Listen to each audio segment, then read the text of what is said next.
মাননীয় সদস্য আনিসুর রহমান, মাদারীপুর 3।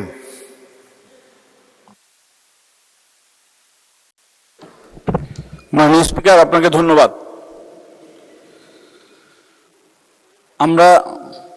আমি কিছুক্ষণ আগেই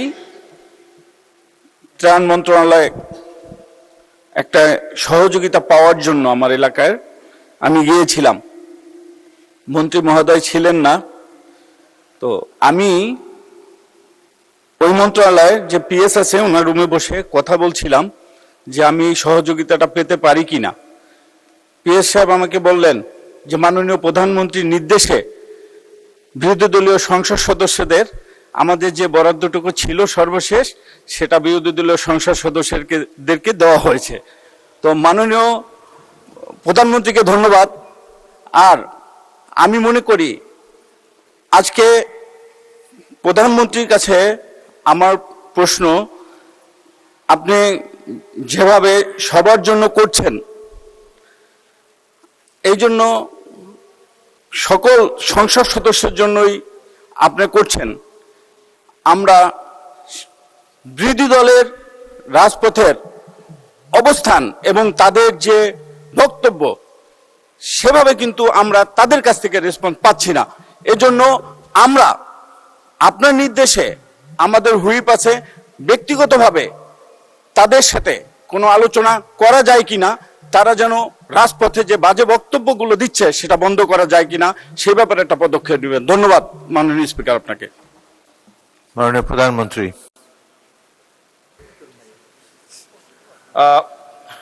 ধন্যবাদ মাননীয় স্পিকার। মাননীয় সংসদ সদস্য আনিসুর রহমানের প্রশ্নটি আমার কাছে সঠিকভাবে বোধগম্য হয়নি, তবে উনি কি বোঝাতে চেয়েছেন। তবে ওনার প্রশ্নের উত্তরের একটি অংশ হিসাবে এবং একইভাবে মীর কাসেম, উনি আমাদের সংসদ সদস্য মিরপুরের, ওনারও প্রশ্নের উত্তর হিসাবে আমি এতটুকু বলতে পারি মাননীয় স্পিকার, কয়েকদিন আগে আপনার নেতৃত্বে আমরা কিভাবে এই সংসদ সেশনটা চলবে সেই বিষয়ে যে আমাদের কমিটিটা আছে সেই কমিটির মিটিংয়ে বসেছিলাম। সেখানে মাননীয় বিরোধী দলীয় নেতাও ছিলেন। উনি একটি বিষয় উল্লেখ করেছিলেন যে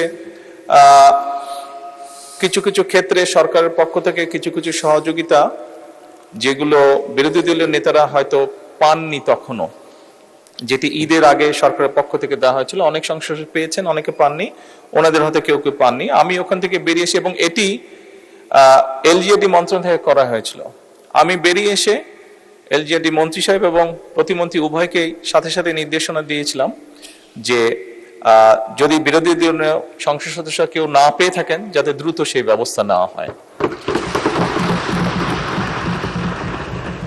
মাননীয় স্পিকার, এটা দিয়ে আমি এটাই বোঝাতে চাইছি যে বর্তমান সরকার দেশের সম উন্নয়নে বিশ্বাস করে এবং আমরা সরকার দলীয় সংসদ সদস্যরা যেভাবে এলাকার উন্নয়ন করবেন ঠিক একইভাবে সরকারের সম্পূর্ণ সহযোগিতা থাকবে। বিরোধী দলীয় সদস্যবৃন্দ যারা আছে তাদের এলাকা আমরা সমানভাবে কাজ করার চেষ্টা করব। মাননীয় প্রধানমন্ত্রী, মাননীয় সদস্য আনিসুর রহমান জানতে চাচ্ছিলেন যে এইসব উন্নয়ন সহযোগিতা দেওয়ার পরও সরকারি দলের বিরুদ্ধে যেসব প্রচারণা হয় সেগুলো বন্ধ হবে কিনা, এই ব্যাপারে হুইপদের সাথে কোনো আলোচনা করবেন কিনা, এই ধরনের তিনি কথা বলতেছেন। এটা আই থিঙ্ক আমাদের অপেক্ষা করতে হবে, আর সবে মাত্র শুরু হলো, let us wait and see. মাননীয় স্পিকার, এই সরকারটি জনগণের দ্বারা নির্বাচিত একটি সরকার, এই সরকারটি গণতন্ত্রে বিশ্বাসী একটি সরকার, এই সরকারটি জনগণের কাছে জবাবদিহিমূলক একটি সরকার। কাজেই যদি গঠনমূলক কোনো সমালোচনা থাকে অবশ্যই সেটি আমরা গ্রহণ করব এবং সেভাবে আমরা পদক্ষেপ গ্রহণ করব।